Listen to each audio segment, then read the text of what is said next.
سڵاوتان لە بێبینەرانی ڕوودا و من نوێنەر فاتح لەگەڵ باڵیۆزی نوێی ژاپۆن لە عێراق گفتوگۆ دەکەم. تازە دەست بەکار بووە و دەیەوێت پەیوەندیەکانی نێوان ژاپۆن و عێراق پەرە پێبدا، هەروەها پەیوەندیەکانی نێوان ژاپۆن و هەرێمی کوردستانیش هەر بۆ مەبەستەش لەگەڵ بەرپرسانی باڵای هەرێمی کوردستان کۆبۆتەوە. بەڕێز فۆتۆشی ماتسومۆتۆ ئێستا میوانمە. سپاس بۆم دەرفەتە، هەروەها بەخێربێ بۆ کوردستان. زۆر سپاس. پێم وایە ئەمە یەکەمین سەردانتە. لە ڕاستیدا 6 ساڵ لەمە پێش بە ئەرچێک هاتم بۆ ئێرە. 6 ساڵ پێش ئێستا. بەڵام ئەوەکو باڵیۆس ئەمە یەکەمین جارمە. زۆریش دڵخۆشم. پێم وایە بێت 6 هەفتەیە دەست بەکار بوویت. بەڵێ. سەرەتا دەمەوێت بزانم هەستت چۆنە. لەم 6 هەفتەیەدا شتەکان بەلاتەوە چۆن بوون؟ ئەو 6 هەفتەیە زۆر خێرا تێپەڕین. دیدارم لەگەڵ هەموو کەسێکدا هەبوو. هەر لە سەرکردە سیاسیەکانەوە بگرێت تا گەنجان و ئەو کەسانەی لە بواری کللتوریدا کار دەکەن. هەروەها سەردانی بەسڕەشم کرد. بێگومان بەغداش. اینجا ئێستاش لە هەولێر چاوم بە سەرکردە سیاسیەکان و کەسانی ژوورە بازرگانیەکان دەکەوێت. بۆیە من زۆر دڵخۆشم کە هەموو کەسێ ببینم. تۆ چاوت بە مەسرور بارزانی سەرۆکوەزیرانی هەرێمی کوردستان کەوت. یەکێک لە بابەتەکانتان پەروەردە بوو. ژاپۆن لە بواری پەروەردەدا دەتوانێت چۆن هاوکاری هەرێمی کوردستان بکات؟ لەگەڵ سەرۆکوەزیراندا چیتان گەنەگەشە کرد؟ ڕاستە. من گوێم لە هەموو پرسیارەکانی هاوڕێ عێراقی و کوردەکان گرتووە کە پێویستیان بەوەیە شتێک بۆ کەرتی پەروەردە بکەن. بۆیە من هەندێک ناوەندی باشی خۆمانم پێناساندن کە لە ڕۆژهەڵاتی ناوەڕاستدا هەمانن، وەک میسر، چونکە لەوێ هاوبەشێکی پەروەردەی ژاپۆنی میسریمان هەیە. جا ڕەنگە بکرێت ئەوەش لە هەرێمی کوردستان جێبەجێ بکرێت، چونکە خۆت دەزانی کە ئێمە لە قوتابخانەکاندا جۆرێک لە بەرنامەی دیسپلینی متمانە پێکراوی ژاپۆنیمان هەیە. بۆ نمونە قوتابیەکان خۆیان پۆلەکان و تەنانەت سەرئاوەکانیش پاک دەکەنەوە. هەر خۆیان نانی نیۆڕۆدا بەش دەکەن. هەروەها وانەی بەیانیان و ئێواران هەیە کە لەبارەی ڕەوشتەوە گفتوگۆ دەکەن. بۆیە لە ڕاستیدا لە ڕۆژهەڵاتی ناوەڕاستدا ئەو جۆرە ئەزمونە ژاپۆنیە پێویستە. دەزانی کە دوێنێ من لەگەڵ سەرۆکوەزیراندا باسی ئەم ئەزمونە سەرکەوتوانیان بۆ کرد؟ ئەی وەڵامەکەی چۆن بوو؟ زۆر بەلایەوە سەرنجڕاکێش بوو. ڕەنگە لە سەر بنەمای ئەو سەرکەوتنانەی لەگەڵ خەڵکی ڕۆژهەڵاتی ناوەڕاست و لە ژاپۆنیش بەدەستمان هێناون بتوانین پێکەوە زیاتر پەرەی پێ بدەین. ڕەنگە بتوانین لێرە زیاتر پەرە بە هاوکاریەکانمان بدەین کە نزیکەی 19 ساڵە لە دوای 2003ەوە لێرە دەیکەین. لەو کاتەوەی لە ساڵی 1938 باڵیۆزخانەی ژاپۆن لە عێراق کراوەتەوە و دەستان بە کار کردووە؟ ڕاستە. ئەگەر هەڵە نەبم باڵیۆزخانەی ژاپۆن لە 1938ەوە کراوەتەوە. وایە، ڕاستە. هەروەها وەکو گوتت کە لێرە چاوت بە ژووری بازرگانی هەولێر کەوتووە. پێم وایە یەکێک لە ئامانجەکانتان بریتیە لەوەی لە بواری بازرگانی و ئابووری لە نێوان عێراق و ژاپۆندا زیاتر پەرە بە پەیوەندیەکانتان بدەن. یەکێک لەو بەشانەش هەرێمی کوردستانە. کاتێک باز دێتە سەر بازرگانی لە نێوان ژاپۆن و عێراق تێڕوانینت چۆنە؟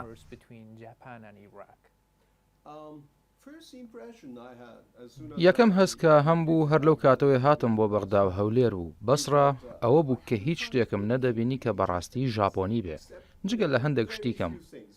بۆ نمونە لە هەرێمی کوردستان تۆیۆتا زۆر ناسراوە، بە دڵنیاییەوە زۆر ئۆتۆمبیلی ژاپۆنی دەبینین.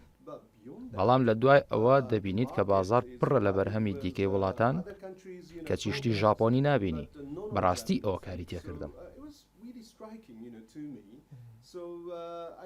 بۆیە پێم وایە ئەوە زۆر گرنگە کە لە ڕێگەی بەرەو پێشبردننی پەیوەندی بازرگانی لە نێوان بازرگانانی کورد و ژاپۆنیەوە بەرهەمی ژاپۆنی زیاتر بناسرێ.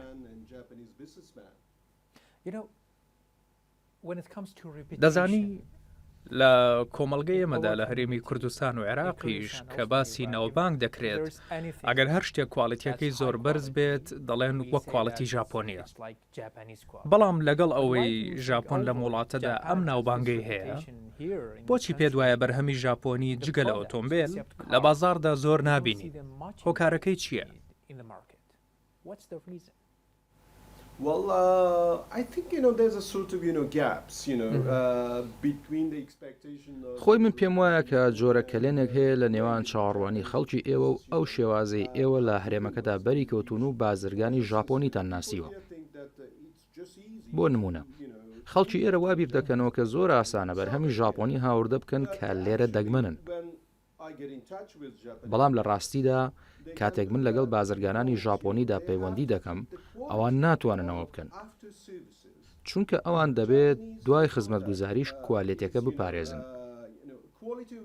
کوالەتی بەرهەمی ژاپۆنی بە چاکردنی جێگیر و بەردەوام گەرنتی دەکرێت دوای ئەوەی کە بەرهەمەکەش دەفرۆشن. ئەگەر ئەو بەشە گەرنتی نەکرێ ئەوان ناتوانن بێنە ناو ئەم بازرگانیەوە. بۆیە ئەوە یەکێکە لە گرفتەکان.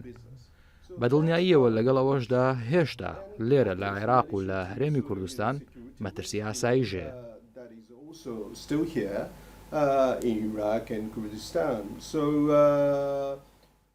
خەڵک لە تۆکیۆ لە نووسنگەیەکی گەورەدا دادەنیشێت و ئاساییە تەنانەت بۆ ڕۆژهەڵاتی ناوەڕاستی ژنەیە. بۆیە شارەزاکانمان بازرگانەکانمان لە دووبەی دەیانەوێت لەگەڵ عێراق و هەرێمی کوردستاندا بازرگانیەکەیان بەرەو پێش ببن. ڕەنگە لە قسەکردن لەگەڵ کەسانی تۆکیۆدا تووشی سەختی ببن. جا هەموو ئەوەی کە ئێمە پێمان خۆشە بیبینین ئەوەیە لە داهاتوودا لەم هەرێمەدا وەک ژاپۆن جۆرێک لە ئاسایشی باشتر هەبێت. بۆیە ئەوە هیوامانە کە لە هەرێمی کوردستان ئاسانکاری بۆ بەرهێنانی زیاتری کۆمپانیا ژاپۆنیەکان بکرێت.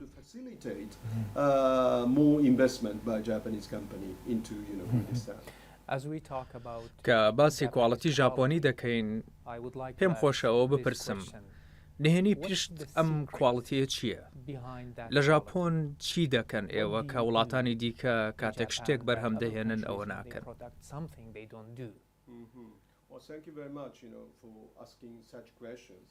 زۆر سپاس بۆ پرسیینی پرسیارێکی وە. جیاوازی لە نێوان عێراق و ژاپۆن چییە؟ ئێمە نەوتمان نییە، وایە؟ بۆیە تەنیا شتێک کە هەمانە مێشکمانە. ئێمە دەبێت بەها بە بەرهەمەکە بدەین بۆ ئەوەی ئەو بەرهەمە زۆر بەباشی بفرۆشرێ. ئیتر دەبێت بەباشی کار بکەین بۆ ئەوەی ڕۆژانە هەموو بەرهەمەکان باشتر بکەین. بۆ نمونە لۆگۆی تۆیۆتا وەک کایزنە. کایزن بە مانای باشترکردن دێت. بۆیە هەموو ڕۆژێک لە داهێنانەکەتدا شتێکی نوێ بۆ بەرهەمەکەت زیاد دەکەیت. ئیتر خۆت دەزانی کە ئەو بەرهەمە بەها پەیدا دەکات و کوالێتەکەی بەرز دەبێتەوە. ئەوە زنجیرەی کاری ڕۆژانەیە. ئەگەر تۆ هەموو ڕۆژێک هەردا بنیشیت و پشوو بدەیت چاوەڕێبی داهاتی نەوتت بۆ بێ ڕەنگە پێویستیت بەوە نەبێ بە سەختی کار بکەیت. بەڵام ئێمە دەبێت کار بکەین چونکە لە ژاپۆن هیچمان نەما دوای جەنگی جیهانی دووەم. هیچ شتێکمان نەبوو. بۆیە پێشینەکانمان باو باپیرانمان زۆر هەوڵیاندا و کاریان کرد. ئیتر ئەوە کاری لەسەر کراوە تاکو ئەم سەردەمە. پێم وایە بەشێک لەوە دیسپلینە. ژاپۆن بەوە بەناوبانگە کە لە سەرتاوە لە منداڵیەوە تاوەکو چوونە سەر کار بەرنامە ڕێژی و دیسپلینی تێدایە. ئەم دیسپلینە لەکوێوە هاتووە؟ بۆ نمونە دەتوانیت لەبارەی خۆتەوە بۆم باس بکەیت؟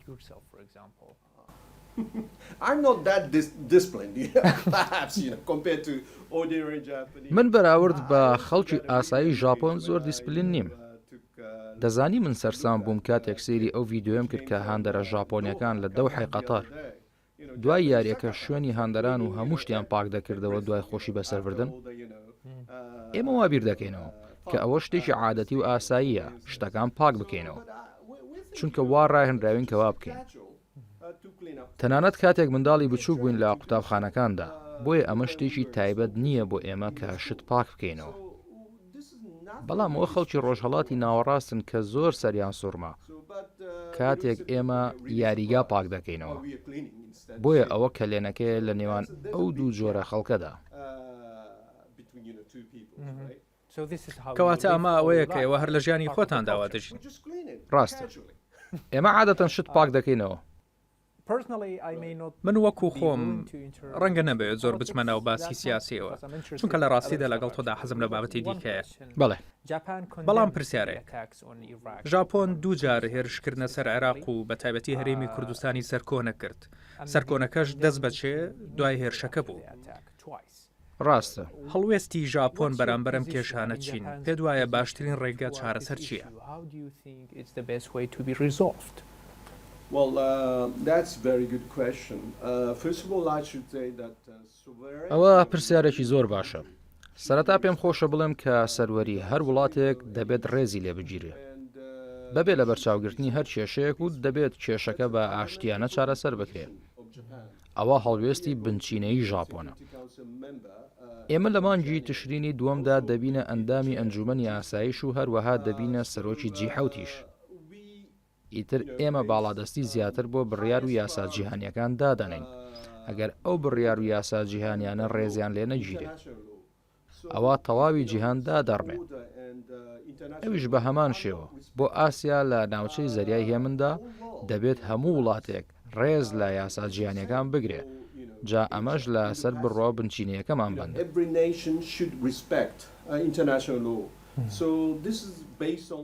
بۆیە بۆ نمونە ئەگەر لە سنووری باکووری هەرێمی کوردستانەوە شتێک ڕووبدات و سەرپێچی یاسا جیهانیەکان بێ ئەوە ئێمە دژی دەبین و سەرکۆنەی دەکەین.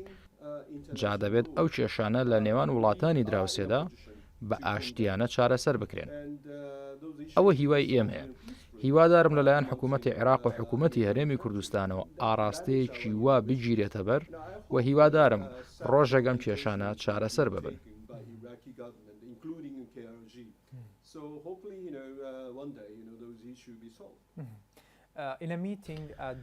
چەند هەفتەیەک لەمە پێش لە دیدارێکدا لە بەغدا لە وەزارەتی دەرەوە کە دیدارەکە بۆ باڵیۆزە ئاسیایەکان بوو یەکێکیان تۆ بوویت.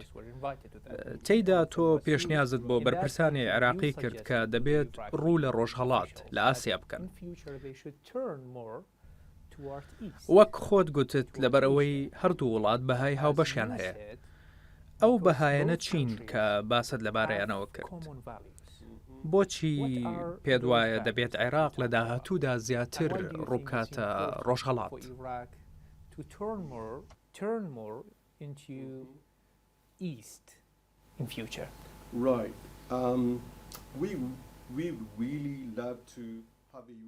ڕاستە لە ڕاستیدا ئێمە پێمان خۆشە عێراق ڕوومان تێ بکە ڕوو بکاتە ڕۆژهەڵات. ڕەنگە ئێمە هەندێک داناییمان هەبێ چونکە هەمیشە دانایی وەکو نەرید لە ڕۆژهەڵاتەوە دێ. بۆ نمونە سەردەمانی دێرین لە بەغداد دارالحیکمە هەبووە. بۆیە بە پشتبەستن بەو داناییە بەهاگەلی وەک دیموکراسی و مافی مرۆڤ و ئازادی ڕادەربڕین و هی دیکەش هاوبەشی پێدەکەیت. بە تایبەتی لە دوای جەنگی 2003 عێراق گۆڕا و خەڵکە بە تەمەنەکەی با خەڵکی کوردیشەوە ڕێز لەو بەهایەنە دەگرن. بۆیە ئێمە وەک ژاپۆن تەواو پێمان خۆشە لەگەڵ عێراق برە و بەو بەهایەنە بدەین. ئەگەر تۆ زیاتر سێری ڕۆژهەڵات بکەیت ڕەنگە بزانیت کە ئێمە دەتوانین برە و بە شتێکی گەشاوە بدەین بە جۆرێک کە لەگەڵ کولتورەکەمانە بگونجێت. چونکە ئێمە بیرکردنەوەمان لەسەر فەلسەفە و کولتور بەندە و زیاتر نەریتیە. پێم وایە ئەوە بۆ عێراقیش هەروایە. بۆیە بە ڕەچاوکردنی هەموو ئەو بەهایەنە پێم وایە دەتوانین بە شێوازێک گەشە بە شتێکی زیاتر بدەین. چۆن بڵێم بۆ نمونە بە شێوەیەکی ئاسیایی یان شەرقی دەتوانین شتێکی زیاتری هاوبەش بدۆزینەوە بەدەر لەوەی سەیری لایەکی دیکە بکەین. هەروەها داهاتوو لە ئاسیایە هەر بەو جۆرەی تۆ زۆر بەباشی تێدەگەیت. بۆیە وەرن بۆ لامان ئەمە پەیامەکەمە بۆ عێراق.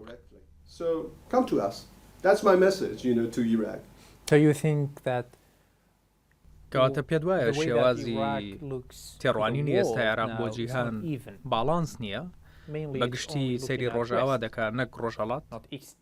وا پێویست ناکە دەبێت سەیری تەواوی جیهانی دەوروبەرە بکەیت. واتە پێت وایە لە سەرکردنی ڕۆژهەڵاتدا کورتی هێناوە. پێم وایە لەبەرەوەی عێراق لێرە لە کۆتایی ڕۆژهەڵات و جیهانی عەرەبی بۆیە باشترە سەیرێکی ڕۆژهەڵات بکە بەراورد بە عەرەب و وڵاتانی ڕۆژهەڵاتی ناوەڕاست. وا دەزانمەوە شتێکی سروشتیە چونکە ئێوە بەرژۆندی ئابووریشتان لەگەڵ ئێمە بەش دەکەن چونکە زۆربەی نەوتی عێراق بۆ ئاسیا دەچێت بۆیە ئێمەش لە بواری بازرگانیدا زیاتر بەشی دەدەین.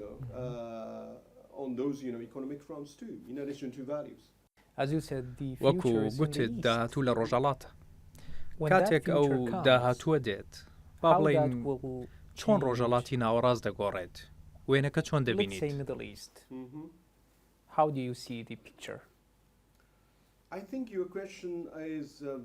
پێم وایە پرسیارەکەت زۆر پەیوەندیدارە چونکە من وەک خۆم هەست دەکەم خەڵکی ڕۆژهەڵاتی ناوەڕاست بۆ سەرکەوتنی داهاتویان بە دوای مۆدێلێکدا دەگەڕێن کە تێکەڵەیەک بێت لە نەریت و ئاین و تازەگەری و شتی نوێ بە تایبەتی لەلایەن کەسانی گەنجەوە.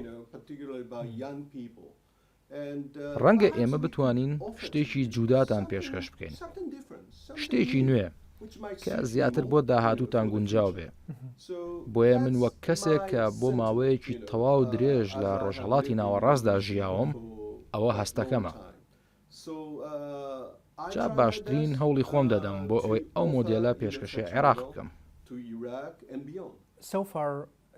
تاوەکو ئێستا ژاپۆن بە بڕی نزیکەی 7 ملیارد دلار پشتیوانی عێراقی کردووە. ئەو پارەیە لەکوێدا خەرج کراوە؟ لە ڕاستیدا گەورەترینیان پرۆژەی شارەکانە لە ڕێگەی قەرزی قازانجکەمی ژاپۆنیەوە کە چارەسەری جیاواز لە خۆ دەگەیە. زۆربەی بۆ پرۆژەکانی کارەبا و ئاو و بنیادنانەوەی نەخۆشخانەکان چووە. جا ئێمە پێمان خۆشە لەم پرۆژانە بەردەوام بین. باوەک بیرهێنانەوەیەک بێڵم کە لە هەرێمی کوردستان چ جۆرە پرۆژەیەکمان کردووە. تاوەکو ئێستا 4 پرۆژەی سەرەکیمان هەیە کە لە کەرتی کارەبا و ئاوەڕۆ و وێزگەی کارۆئاویدان. ئەم چوارەمان کە لە گەورەکان و پێمان خۆشە لەو پرۆژانە و پشتیوانی تەکنیکی بەردەوام بێت کە بۆ نمونە خزمەتگوزاری کشتتوکاڵی دەگرێتەوە.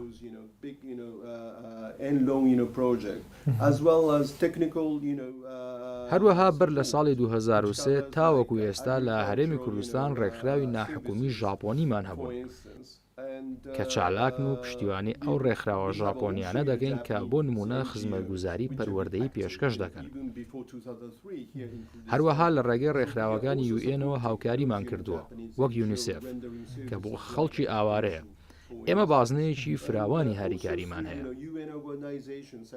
ئێستا بەرنامەدانین بۆ ئەوەی ساڵی داهاتوو ئاستی مۆزەخانەی سلێمانی بەرز بکەینەوە چونکە ئێمە شوێنەوارناسی ژاپۆنیمان هەیە و لەو ناوچەیە خەریکی کارن. ئیتر ئێمە پێمان وایە خۆشە کاری زۆر بکەین. جا ئەگەر تۆ هەر بیرۆگەیەکی باشت هەبێ ئەوە من پێم خۆشە کە بیبیستم. سپاس. ڕەنگە دوایی. زۆر باشە.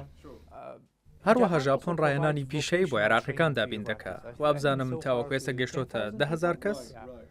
ئەم ڕاهێنانانە لەکوێ دەکرێت؟ لە عێراق یان دەرەوە؟ ڕاستیەکەی لە نزیکەی 20 ساڵی ڕابردوودا ئێمە نزیکەی 100 جۆر بەرنامەمان هەبووە.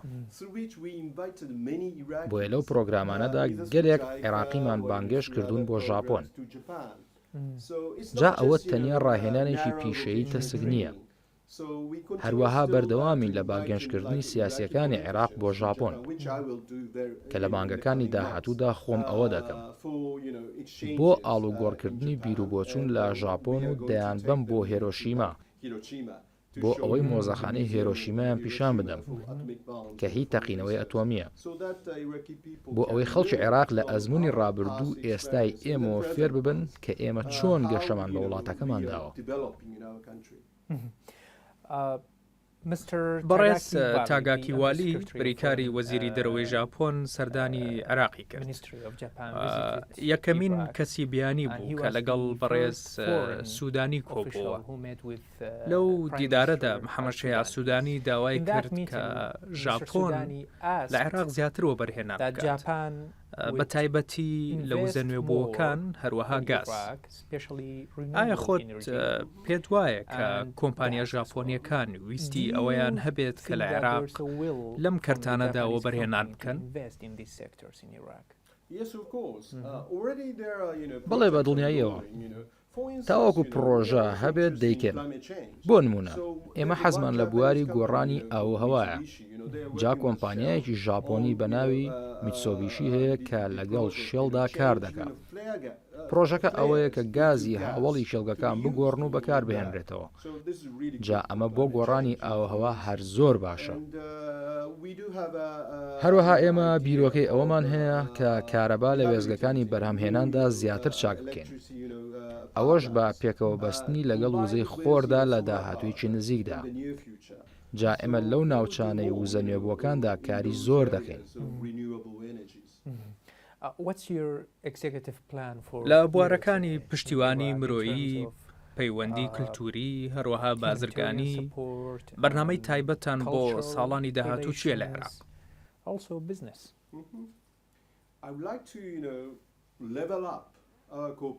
پێم خۆشە کە ئاستی هاوکاریەکانمان و هاوبەشیمان لەگەڵ عێراق بەرز بکەینەوە. ئەوە هیوای منە. هەروەها دەبێت ئەوەشمان بیر بێ کە پێم خۆشە بۆ پرۆژەکانی داهاتوو لە نزیکەوە لەگەڵ حکوومەتی عێراق و حکوومەتی هەرێمی کوردستاندا هاو ئاهەنگی و ڕاوێژمان هەبێت. تازەکیش لە بەغدا و لە هەولێر دەستمان کردووە بە ڕاوێژ لە بارەی داهاتوو. هەر لەبەرەوەشە کە ئێستا من لێرم بۆ ئەوەی لەگەڵ سەرکردەکاندا قسە بکەم.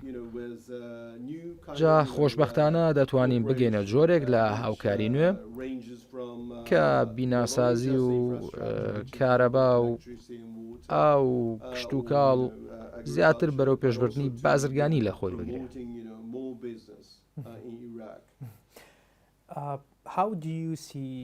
هەرێمی کوردستان چۆن دەبینیت؟ ئایا بۆ عێراق و هەرێمی کوردستان هەمان بەرنامەتان هەیە یان بەرنامەی جیاتان بۆ هەرێمی کوردستان هەیە؟ وەک ئەوەی کە لەگەڵ زۆر کووردا قسەم کردووە، هەز بەوە دەکەم کە کورد ژاپۆنیەکانیان خۆش دەوێت. ئیشکەرن، هەروەها مێشکتان هەیە، بۆیە هەست بە هەبوونی دەرفەتی زیاتر دەکەم. ڕەنگە بتوانین لێرە لە هەرێمی کوردستان زیاتر لەوە تێبگەین. هەروەها ئێوە بەراورد بە بەسرە و بەغدا چوار وەرزستان هەیە کە ئێمەش وەک ژاپۆنی ئەوەمان پێخۆشە. ڕەنگە خۆت بزانی کە ئێمەش لە ژاپۆن چوار وەرزمان هەیە. پێم وایە کە گونجاوێکی باش لە سروشتەکەدا هەیە.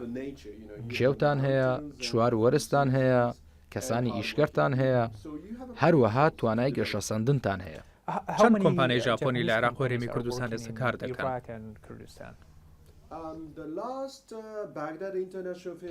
لا دوایین پێشانگای نێودەوڵەتی بەغدا 17 کۆمپانیای ژاپۆنی هەبوون کە بە بۆچوونی من ژمارەیەکی زۆر کەمە.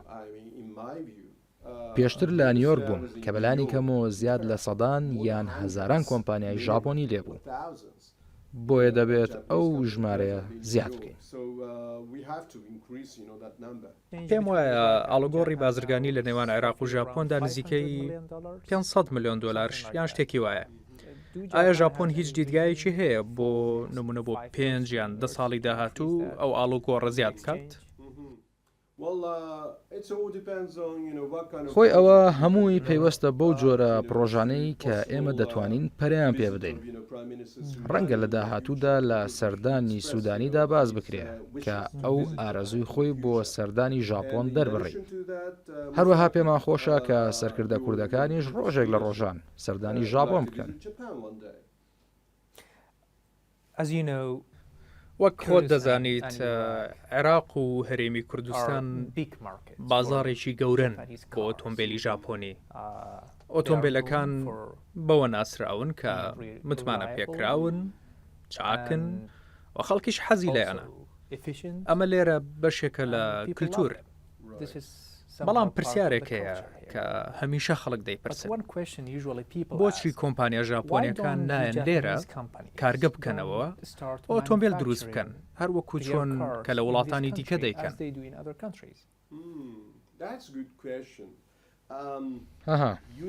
ئەوە پرسیارێکی باشە. بۆ دامەزراندنی کۆمپانیایەکی گەورە پێویستە ئێوە بەلایەنی کەمەوە نزیکەی 10 بۆ 20 ملیۆن خەڵکتان هەبێ. بۆ نمونە توێتا لە تورکیا کارگەیەکی گەورەی هەیە و دڵنیام ئەوان ئۆتۆمبیلەکانیان بۆ هەرێمی کوردستان هەناردەکەن. دەبێت پێوەرێکی شایستە هەبێ بۆ ئەوەی کۆمپانیا ژاپۆنیەکان بیر لە کردنەوەی کارگەی گەورە بکەنەوە. بۆیە ئەوە بە جۆرێک لە جۆرەکان بۆ عێراق زۆر سەختە. دەی ڕەنگە لە داهاتوودا بێت.